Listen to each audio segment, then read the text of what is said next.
Shalom, shalom di Tuhan, shalom, shalom jemaat Tuhan, shalom, shalom, shalom, shalom, shalom, shalom. Selamat datang dalam ibadah kita di Keselamatan Bandung. Kita percaya dalam ibadah kita ada hadirat Tuhan, amin. Kita percaya kita mengalami Tuhan pada siang hari ini, amin. Kita percaya kita memuji Tuhan, menyembah Tuhan, bertemu dengan Dia pada siang hari ini, amin. Saya undang semua jemaat bangkit berdiri dengan tepuk tangan kemuliaan bagi Tuhan kita. Allah kita Allah yang dahsyat, Allah kita Allah yang hebat, Allah kita Raja di atas segala raja. Dia pencipta, Dia penyelamat kita, amin. Berapa dari kita yang siap memuji menyembah Tuhan, boleh angkat tanganmu. Oh, puji nama Tuhan, haleluya, haleluya. Mari angkat tanganmu, satukan hati kita. Terima kasih Tuhan, Engkau lihat tangan-tangan yang terangkat Tuhan. Kami datang pagi siang hari ini Tuhan dalam hadirat-Mu, bersekutu bersama-sama, memuji menyembah Engkau, mendengar suara-Mu, bertemu dengan Engkau Tuhan. Terima kasih Tuhan, terima kasih Bapa. Hadirlah dalam ibadah kami, hadirlah dalam penyembahan kami, hadirlah dalam pujian kami, hadirlah dalam hati kami pada hari ini Tuhan. Nyatakanlah kehadiran di tengah-tengah kami Tuhan, biar kami semua yang datang mengalami Engkau secara pribadi dengan pribadi Tuhan. Terima kasih Tuhan, terima kasih Bapa. Kami menyembah Allah yang hidup, Raja di atas segala raja, penyelamat kami, pembebas kami, Yesus namanya. Semua umat Tuhan yang percaya dan siap menyembah Tuhan, sama-sama kita katakan, sekali lagi sama-sama kita katakan, amin. Berikan tepuk tangan sekali lagi bagi Tuhan.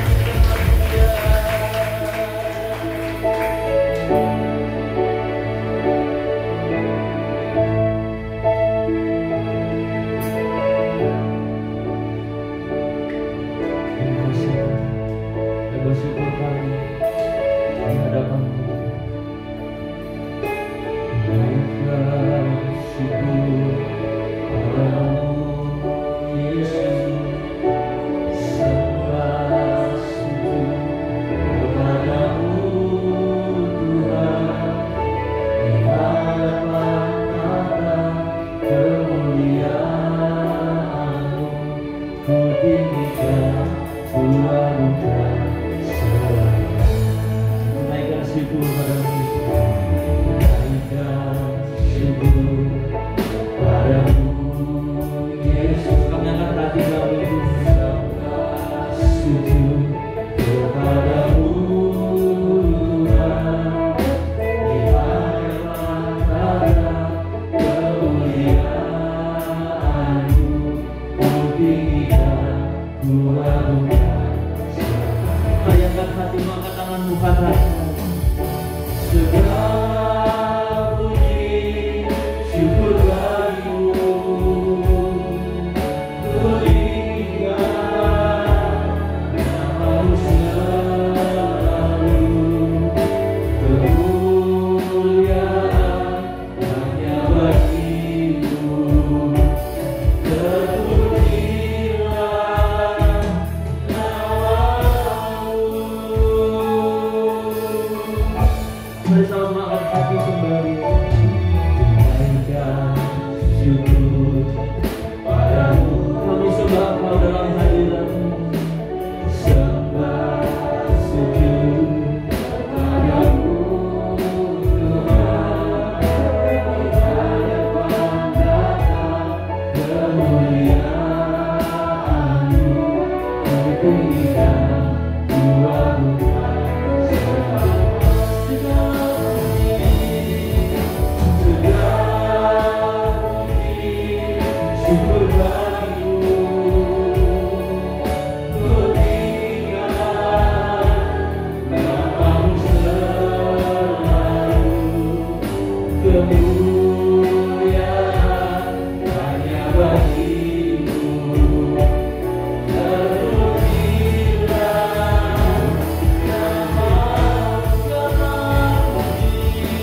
penyembahan syukur kami hanya bagi-Mu Tuhan.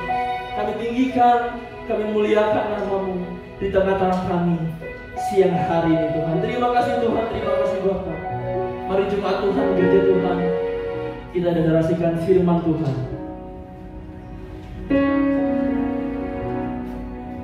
Dengan penuh iman dan penuh keyakinan, sama-sama kita berkata, 1, 2, 3. Ya Tuhan, Engkaulah bagian warisanku dan pialaku. Engkau sendirilah yang meneguhkan bagian yang diundikan kepadaku. Tali pengubur jatuh bagiku di tempat-tempat yang ramai. Ia milikku sangat menyenangkan hatiku. Aku senantiasa memanggil kepada Tuhan, karena Ia berdiri di sebelah kananku. Aku tidak goyah. Sebab itu hatiku bersukacita dan jiwaku bersorak-sorai. Sama-sama kita berkata, amin. Kita tepuk tangan untuk kita bagi Tuhan kita. Haleluya.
lagi saudara kita haleluya.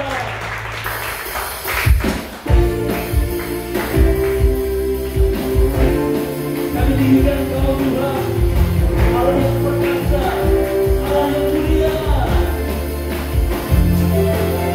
Kita berikan suara hidup kita kok.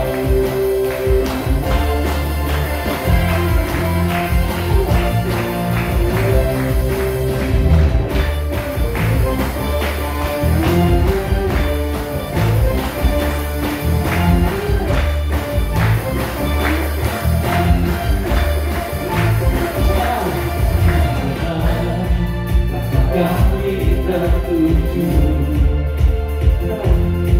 berlari dari segala penjuru, mendekat kepada Sang Penebus, seperti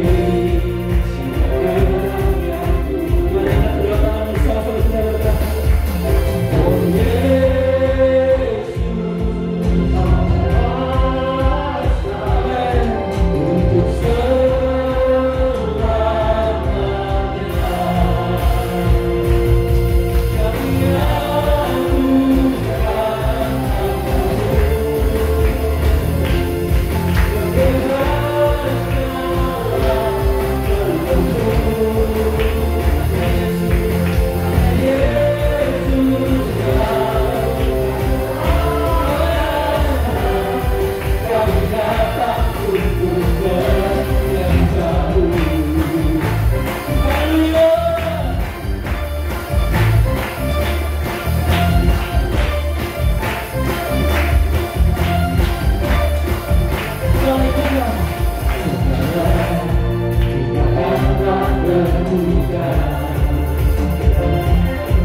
Oh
Yesus yang ditinggikan, amin.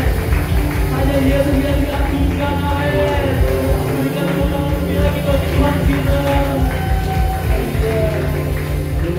hidup. Masuk dalam hadirat Tuhan di dalam hati.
pagi hari ini.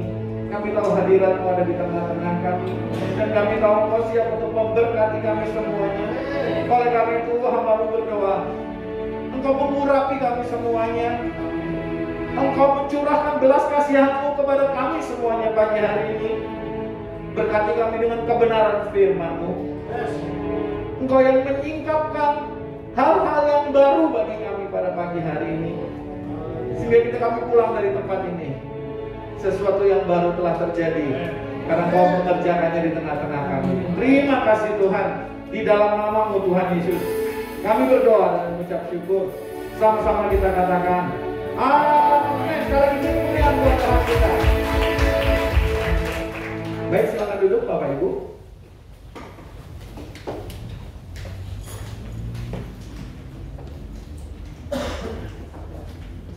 Pagi hari ini saya percaya kita bersuka cita bersama-sama di hadirat Tuhan, dan saya percaya ketika hadirat Tuhan ada di tengah-tengah kita, sesuatu yang baru akan terjadi. Bapak Ibu yang dikasihi Tuhan, kalau kita melihat di dalam kitab Perjanjian Lama, dalam kitab Kejadian, ketika Tuhan menciptakan Adam dan Hawa, di sana dikatakan Tuhan menciptakan semua sangat baik adanya. Manusia pada waktu itu sebetulnya sudah dicukupkan semua kebutuhannya. Yang dikehendaki Tuhan dari manusia adalah manusia itu bisa bersekutu dengan Dia, bisa menikmati cinta kasih Tuhan, bisa menikmati kebaikan Tuhan, bisa menikmati hubungan dengan Tuhan. Itulah yang diberikan Tuhan kepada manusia. Satu situasi yang sebetulnya sungguh indah. Makanya kalau saudara dengar pujian yang berkata, sungguh indah Kau Tuhan, artinya seperti itulah hubungan kita yang mula-mula dengan Tuhan. Dia bukan hanya indah, tetapi Dia juga mengerti siapa kita, keinginan kita, kemampuan kita, bahkan kelemahan-kelemahan kita. Dan ketika kita bergaul dengan Dia, sesuatu yang baru yang kita terima dari Tuhan itu menguatkan kita, memampukan kita, membuat kita bisa melakukan hal-hal yang besar dan hal-hal yang luar biasa. Dan yang Tuhan minta pada waktu itu adalah yang pertama itu taat. Perintah Tuhan cuma satu loh. Semua yang ada di taman ini boleh kamu nikmati, hanya pohon yang ada di tengah-tengah itu Pohon pengetahuan yang baik dan yang jahat, jangan sekali-kali kamu raba ataupun kamu makan. Karena ketika kamu memakannya akan mati. Perintah Tuhan sangat sederhana. Pertama, dengarkan, kemudian taati, dan berlaku setia. Sesuatu yang kelihatan sederhana dan gampang, tetapi faktanya kita melihat bahwa hal itu tidak dapat dilakukan oleh manusia yang diciptakan oleh Allah pada waktu itu. Makanya kalau kita baca dalam kitab Roma pasal 15 dikatakan, oleh karena satu orang manusia dosa telah masuk ke dalam dunia, dan semua manusia, di dalam Roma 3:23 dikatakan, semua manusia telah berbuat dosa dan kehilangan kemuliaan Allah. Nah, Bapak Ibu yang dikasihi Tuhan, perintah yang sama itu masih Tuhan inginkan untuk dilakukan oleh umat yang percaya hari-hari terakhir ini. Perintah Tuhan kepada kita tetaplah sama. Dengarkan, taat, dan kemudian jadilah setia.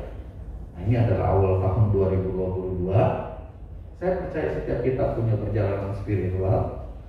Saudara dan saya mungkin punya cerita masing-masing, dan kita nggak tahu cerita tentang kita itu apakah cerita yang bahagia atau cerita yang sedih, cerita tentang keberhasilan atau cerita tentang kegagalan. Saya nggak tahu karena itu dialami oleh saudara pribadi lepas pribadi. Tetapi satu hal yang bisa saya sampaikan kepada saudara dan saya, bahwa Tuhan punya rencana atas setiap kita. Nah, seringkali karena kita nggak mengerti rencana Tuhan dalam hidup kita itu, kita bingung kehidupan model apa yang mesti kita jalani. Nah, saya akan membuka beberapa firman Tuhan. Mungkin yang pertama kita bisa lihat dari Mazmur 139 ya. Kalau bisa dibuka, mari kita buka.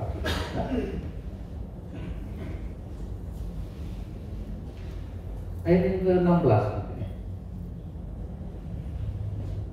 Nah, di sana dikatakan, matamu melihat selagi aku bakal anak, dan dalam kitabmu semuanya tertulis hari-hari yang akan dibentuk sebelum ada satupun daripadanya.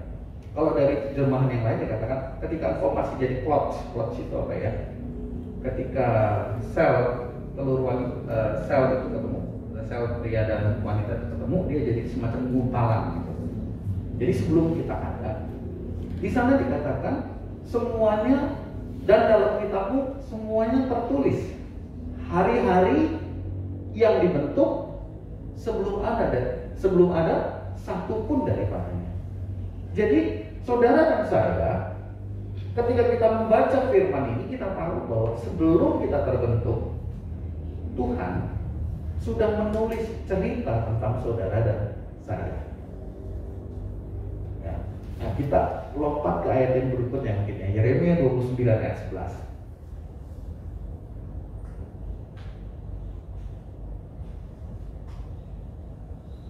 Sebab ini masih kata Tuhan, aku ini mengetahui rancangan-rancangan apa yang ada padaku mengenai kamu. Demikian firman Tuhan, yaitu rancangan damai sejahtera dan bukan rancangan kecelakaan, untuk memberikan kepadamu hari depan yang penuh harapan. Dari pihak Tuhan, ya ada banyak janji yang lain. Misalnya gini, kalau saudara baca Yeremia 1 ayat 5 dikatakan, sebelum kamu dibentuk dalam kandungan ibumu, aku telah memilih engkau menjadi nabi. Jadi Yeremia dipilih Tuhan bukan ketika dia udah lahir, dia jadi anak yang baik. Ya kayak seperti dulu angkatan saya itu namanya Mas Boy gitu ya. Ada dulu film catatan si Boy. Oh, si Boy itu anak yang baik, berprestasi, anak orang kaya dan seterusnya gitu ya. Tapi Alkitab nggak katakan demikian. Yeremia katakan, sebelum kamu ada di dalam rahim, aku telah memilih kamu menjadi nabi. Jadi Yeremia menjadi nabi bukan karena dia baik, tetapi karena Tuhan punya rencana ke hidup. Kalau kita lihat lagi kisah tentang Esau dan Yakub, ketika dia masih di dalam kandungan, Tuhan udah bilang, aku mengasihi Yakub dan membenci Esau. Masih di dalam kandungan, Bapak Ibu. Jadi Tuhan punya plan, punya rencana atas setiap kita. Nah, ketika saya belum memahami kebenaran ini, saya hidup seenaknya saya. Saya hidup untuk mengejar apa yang saya mau. Saya hidup untuk mencari apa yang saya suka. Saya hidup supaya orang tahu siapa saya. Tetapi ketika saya menyadari bahwa Tuhan punya rencana atas hidup setiap saudara dan saya, bahkan sebelum kita ada, saya mulai berhati-hati dengan yang namanya hidup. Saya mulai belajar untuk mendengar. Karena kalau saudara nggak belajar untuk mendengar, saudara pasti nggak bisa taat. Bagaimana saudara mentaati sesuatu yang saudara nggak tahu? Kalau saudara nggak tahu tujuan Tuhan atas hidup saudara, bagaimana saudara mengerti apa yang harus saudara lakukan? Saudara harus bekerja di mana? Saudara harus menikah dengan siapa? Saudara harus melakukan apa?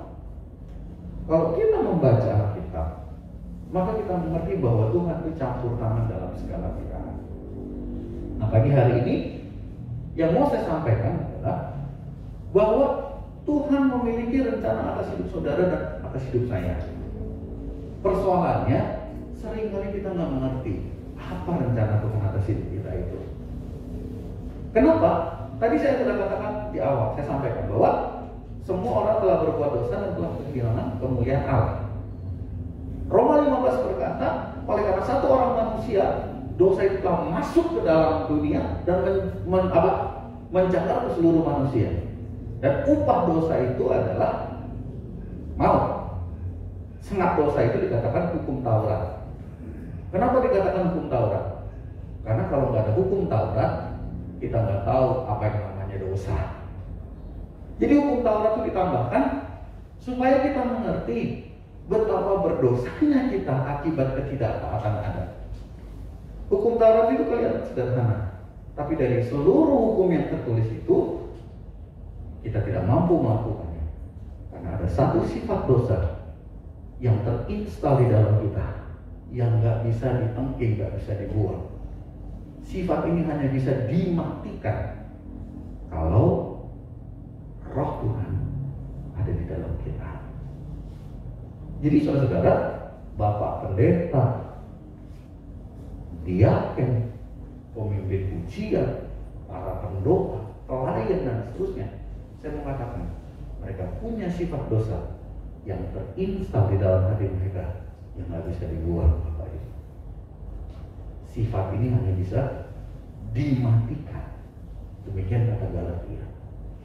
Nah, persoalannya ketika seseorang belum menerima anugerah keselamatan itu, mereka nggak mengerti apa yang Tuhan mau dalam hidup mereka. Yang pertama, dalam Yohanes pasal 3 itu dikatakan kamu harus dilahirkan kembali. Apa itu dilahirkan kembali? Itu adalah perbuatan dari pihak Tuhan yang bersedia menerima kesalahan dan kegagalan kita. Dia menghapus dosa kita. Dia menjadikan kita kembali baru oleh karena ketaatan Kristus.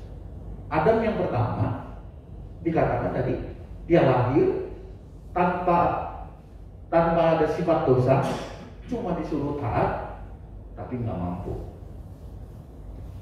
Adam yang kedua, setelah manusia jatuh ke dalam dosa, Adam yang kedua itu Kristus.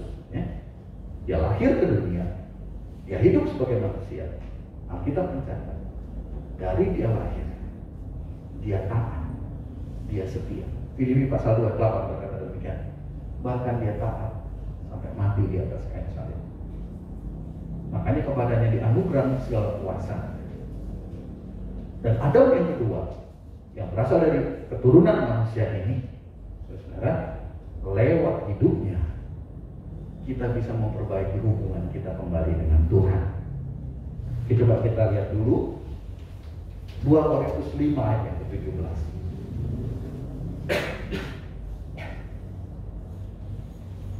Jadi siapa yang ada dalam Kristus, ia adalah ciptakan baru. ciptaan baru ini yang ditanyakan oleh Nikodemus, bagaimana mungkin aku udah tua, masa mau masuk lagi ke rahim ibuku? Ya, di dalam Yohanes pasal 3 terjadi dialog seperti itu. Oh, kata Tuhan bukan. Yang dimaksud dilahirkan kembali itu adalah kamu menerima anugerah dari Tuhan yang telah hidup, taat, setia sampai mati di atas kayu salib, dan oleh karena ketaatan dan kesetiaannya, barang siapa yang percaya kepadanya berhak menerima kehidupan yang baru. Korintus 5:17 berkata, siapa yang ada di dalam Kristus dia adalah ciptaan yang baru, yang lama sudah berlalu, sesungguhnya yang baru sudah datang.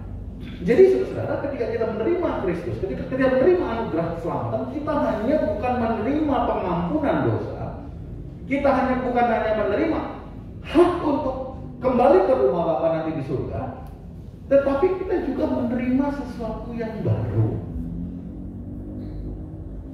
Apa yang baru itu? Roh Tuhan tinggal di dalam kita. Jadi ketika Kristus memerintahkan untuk kita dilahirkan kembali, dia mengatakan, kamu bukan hanya diampuni, tapi kamu menjadi satu ciptaan yang baru, karena Rohku tinggal bersama-sama dengan kamu. Artinya di dalam hidup setiap kita, ketika kita telah memutuskan untuk percaya kepada Kristus, menjadikan dia Tuhan dan Juru Selamat kita, bukan hanya keselamatan yang kita terima, tetapi juga kita berhak untuk masuk menerima apa yang menjadi rencana Tuhan di dalam hidup kita pribadi. Jadi ketika saudara lahir baru, bukan hanya keselamatan, bukan hanya Roh Kudus yang tinggal dalam kita, tetapi rencana Tuhan atas setiap kita yang ditulis bahkan sebelum kita dilahirkan, itu bisa kita dapat, saudara. Itu bisa kita peroleh.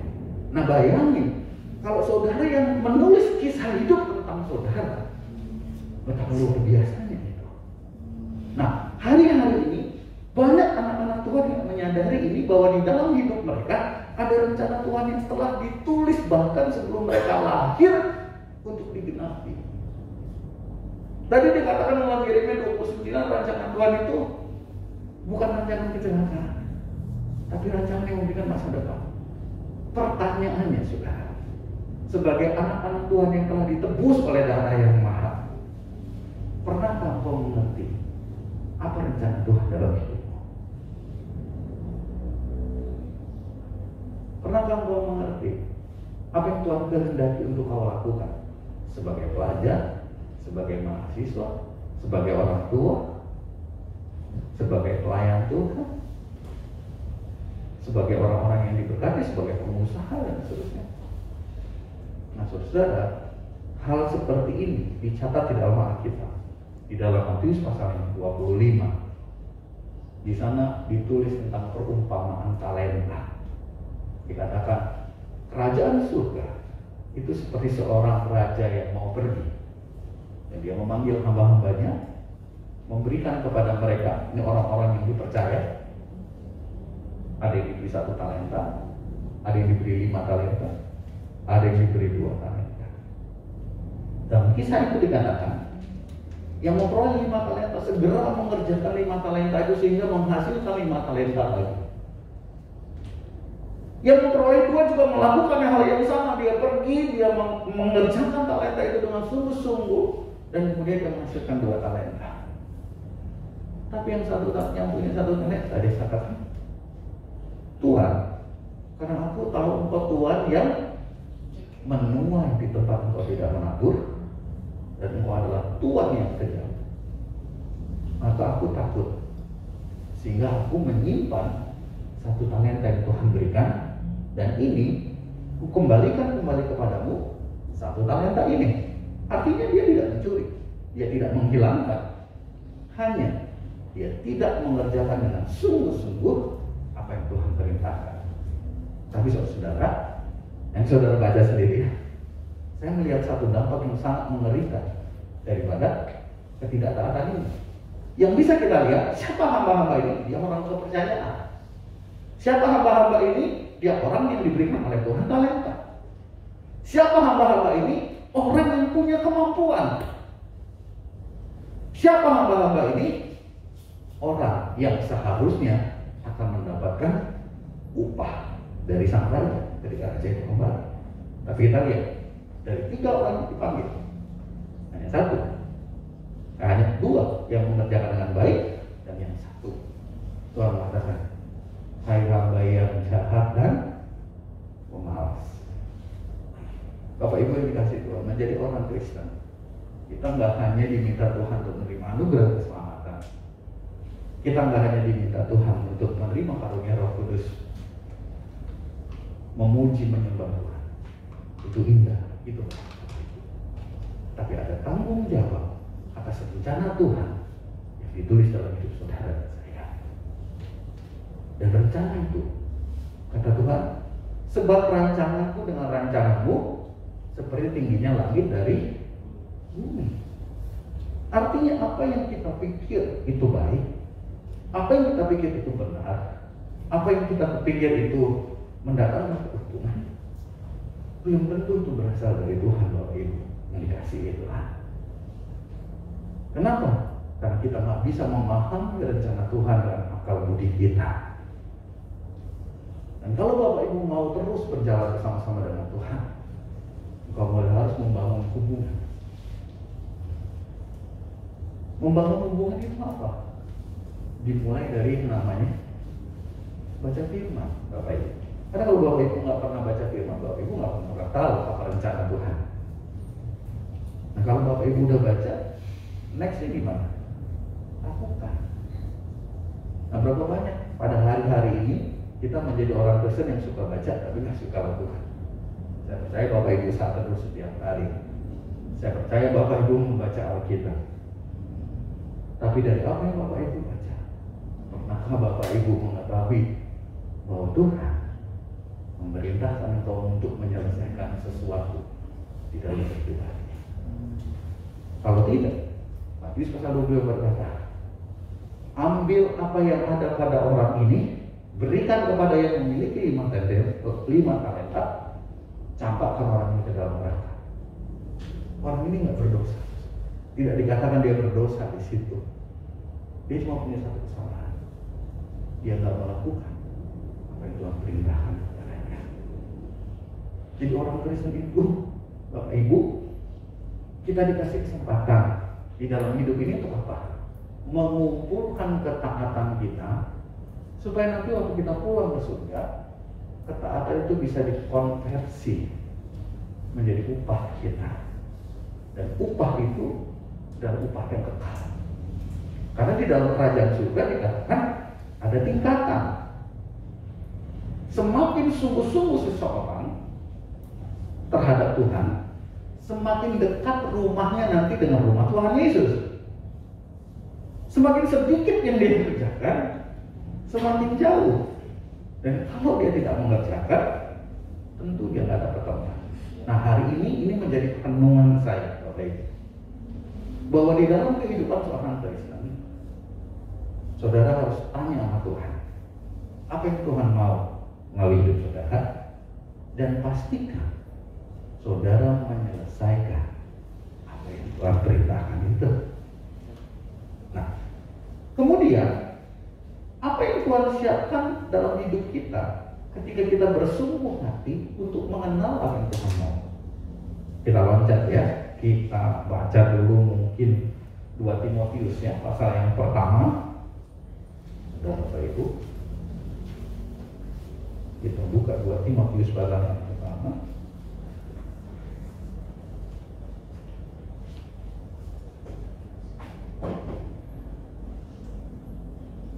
Nah, surat ini ditujukan secara khusus untuk Timotius, anak rohaninya Rasul Paulus, ketika dia ada dalam penjara, ketika dia disiapkan untuk dipenggal kepalanya. Karena Paulus itu punya warga negara Roma. Orang yang memiliki kewarganegaraan Roma itu nggak bisa disalib. Ya, kalau dia dihukum, dia dipenggal. Makanya rasul-rasul yang orang Yahudi itu kebanyakan matinya disalib, tapi Rasul Paulus matinya kepalanya dipenggal karena dia warga negara Roma. Orang Roma nggak boleh disalib karena salib itu lambang kehinaan. Nah, sebelum dia dipenggal, dia tulis surat kepada yang namanya Timotius. Di sana dikatakan gini, ya, aku mengucap syukur kepada Allah yang kulayani dengan hati nurani yang murni, seperti dilakukan nenek moyangku, dan selalu aku mengingat engkau dalam permohonanku baik siang maupun malam. Jadi Paulus berkata, aku mengingat engkau Timotius, aku mengamati semua yang kau lakukan, dan apabila aku terkena akan air matamu, artinya biasanya air mata itu berhubungan dengan doa ya. Timotius ini orang yang suka berdoa, dan dia sering mencucurkan air mata ketika dia berdoa. Yang kau curahkan, aku ingin melihat engkau kembali supaya penuhlah sukacitaku. Jadi betapa Paulus mengasihi Timotius, anak rohaninya. Sebab aku teringat akan imanmu yang tulus ikhlas, yaitu iman yang pertama-tama hidup di dalam nenekmu Lois, dalam ibumu Yunike, dan yang aku yakini hidup di dalam dirimu. Jadi ternyata Timotius itu adalah keturunan orang-orang yang takut akan Tuhan. Mulai dari neneknya, ibunya, sayang bapaknya nggak disebut deh. Saya nggak tahu di bapaknya Timotius orang sungguh-sungguh apa enggak. Tapi karena kita